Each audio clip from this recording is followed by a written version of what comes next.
And I'm Jenny Dreasler. Today is Friday, May 20th, 2017, and we begin with some breaking news out of Sri Lanka this morning. It was a total moment of shock today, Raja and David, when the defense called Curtis Lovelace to the stand. Some people in the courtroom even audibly gasping at the announcement. 6:17 this morning, Illinois Governor Bruce Rauner has now recognized 2 firefighters who lost their lives in the line of duty. Take a look behind me. I don't know how well you guys can see this, but this is a completely uprooted tree. You can see a trampoline, a swing set wrapped around it. And also in Illinois this morning, the Department of Transportation will now change its mowing routes along interstates. The mission to protect monarch butterflies. 6:26 this morning into our morning feed. That tale as old as time, still setting records. Disney's live-action Beauty and the Beast has now topped $487 million. And I'm joined here exclusively live tonight by CBS 48 Hours host Maureen Maher. First of all, Maureen, thanks for joining us. And we did just mention Erica Gomez.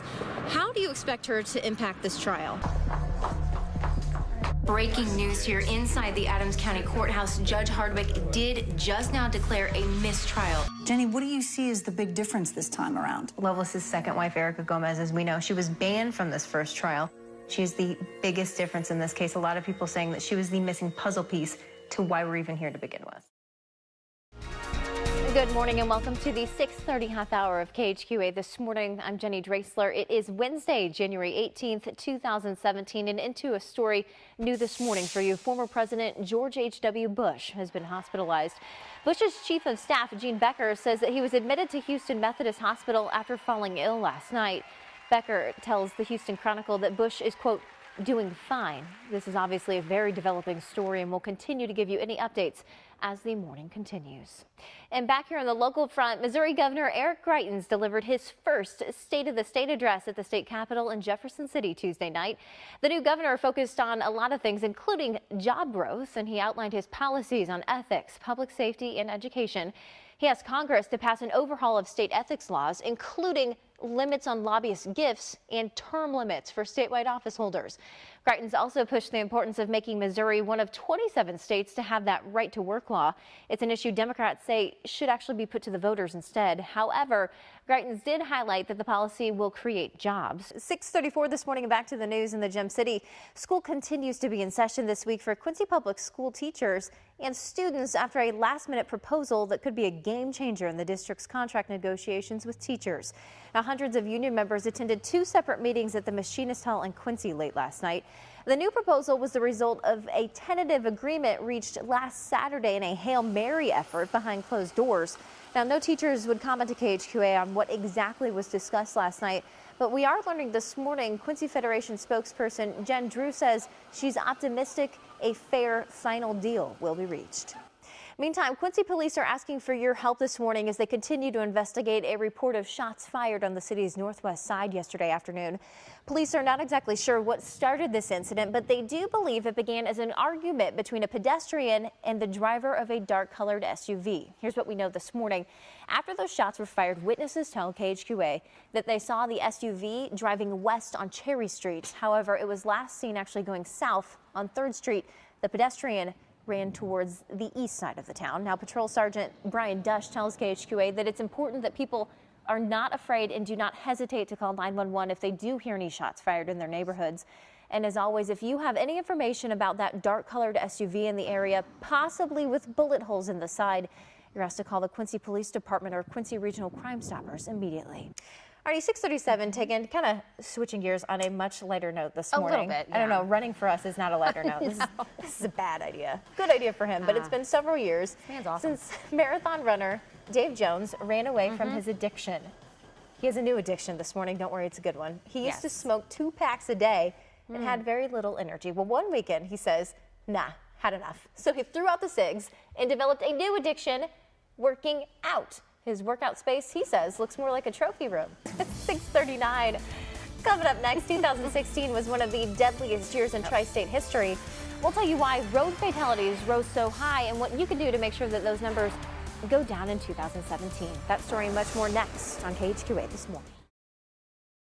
You had to pick one because we need one answer. Okay, probably D. It just tastes cleaner. Cleaner, crisper, It doesn't taste like minerals. Those are the types of words you want to describe your water. But many people in the tri-state say that's not the case with their tap water. So we put it to the test, asking dozens of tri-state residents. Would you like to taste test some water? And that's exactly what they did, sampling 4 different types of water from Quincy, Hannibal, Keokuk, and our control sample, purified water. And our results were all over the board. Still like C the best. Tastes a little clearer, if that makes any sense. I don't like B. I don't like B either. Yeah, it tastes leady, like metallic. Sorry, I taste no difference. But sample D was still the overwhelming favorite. I don't know what that was, but there was more than just the water taste. I like this one. You like D best? It's pure. It just tastes like pure water. However, sample A had some people nearly spitting out their water. I wouldn't drink A whatsoever. It had a metal taste to it. I didn't like it. Maybe a little salty it tasted like. It was terrible. It almost made me sick. So here's the final tally. 10% of the people we surveyed preferred A, 13% said B, 23% swore by C, and a whopping 40% liked D the best, with 13% saying they tasted no difference. So which sample was which? Sample A was Hannibal, a city that's been no stranger to controversy when it comes to its water quality. Sample B was Keokuk, a city that's said to boast the tastiest water in the entire state of Iowa. Sample C was Quincy, where many residents claim the water has a funny smell.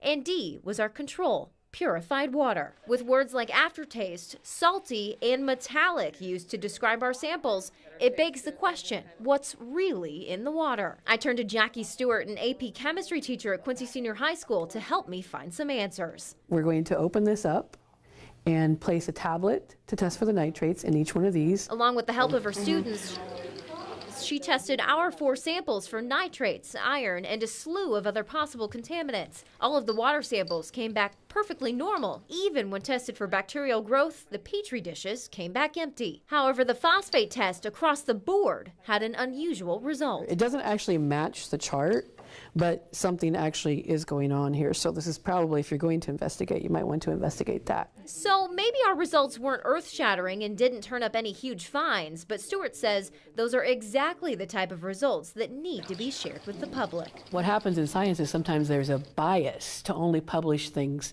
when they say something exciting, or to only publish things when they confirm something they were expecting. But in this case, what we basically confirmed was with the test that we did, all water samples actually were safe and potable. Those are results, even though they weren't necessarily exciting results. Those are still results, and they do need to be published, just like any other sample.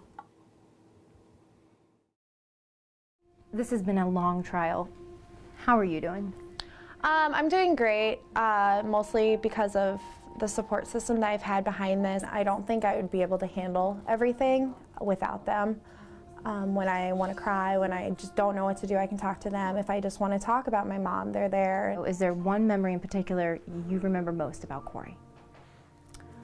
Dancing around in the kitchen to ABBA. I still listen to them just because of that, but we would just have girl moments and just dance around and sing and Dancing Queen and doing all that, and I think I listen to them because it still brings me so much joy from that. She was a real person. She was a beautiful person. She shouldn't be labeled because of this. Having her looked at in the limelight now is almost hard because she is not being seen as the person that she was. What were you feeling the day that you testified? I think it was just a matter of, wow, everyone's looking at me right now and they're listening to every word I have to say, and it's just, with not remembering, it's just terrifying because they're all wanting you to. You have to differentiate, do I really remember that, or do I really remember what somebody told me I should have remembered? It's almost frustrating not to remember because you want to, but in the end, if you can't remember. So you just have to say that and stay true to your words and just say, I'm sorry, like it was 10 years ago. And that's the first time in a long time that you've seen your brothers. Yeah, that was hard, not to have each other's support, because we've always been a very close relationship between the 4 of us, and to not be able to protect them the way I would and not be the big sister that I want to be for them. You've also had every single detail rehashed out in court, out for the open for everyone to see. It's almost like losing her again. I feel like at the age of 12, I had to figure out how to deal with everything, And even at the age of 22, I still have no idea how to do it, and I'm just losing her all over again. There have been autopsy photos, there have been scene photos. You don't want to see those photos. I see my mother as the beautiful smiling woman that she was, and I don't want to look at those pictures because I don't want them to get embedded in my mind and take away that beautiful picture of her. Do you go visit her? Do you talk to her? Yes, I do, actually, most of the time when I'm back, and I'll actually have friends who are like, hey, we're gonna go visit your mom today. And so they will drive me out to make sure that I'm still going, because sometimes it is hard to be like, okay, I'm 22 years old and I'm gonna go visit my mother in some place most people don't want to visit. What would she say to you to help you get through this? Don't let it overcome you. Power through it and stay strong, and I think that's where my motivation of be a survivor. They always say that it gets easier, and it doesn't. And I would never tell anyone that because I've always waited. Is it going to get easier? There are days where you don't even want to get out of bed. And then I think about her and I think about what would mom want me to do right now, and go to class.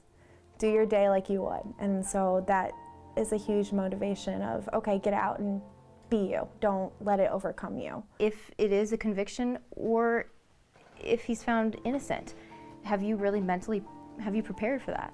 I think there's no way to prepare for any of this. Every day is just a new day, and you just go through it emotionally and you figure out how to deal with it. I don't know if the forgive is in my mindset, but I think it's more of moving on and moving forward with my life. I'm 22, going to be starting work soon, graduating college, so I just have to make sure I keep myself in mind and make sure I'm going forward with my hopes and dreams.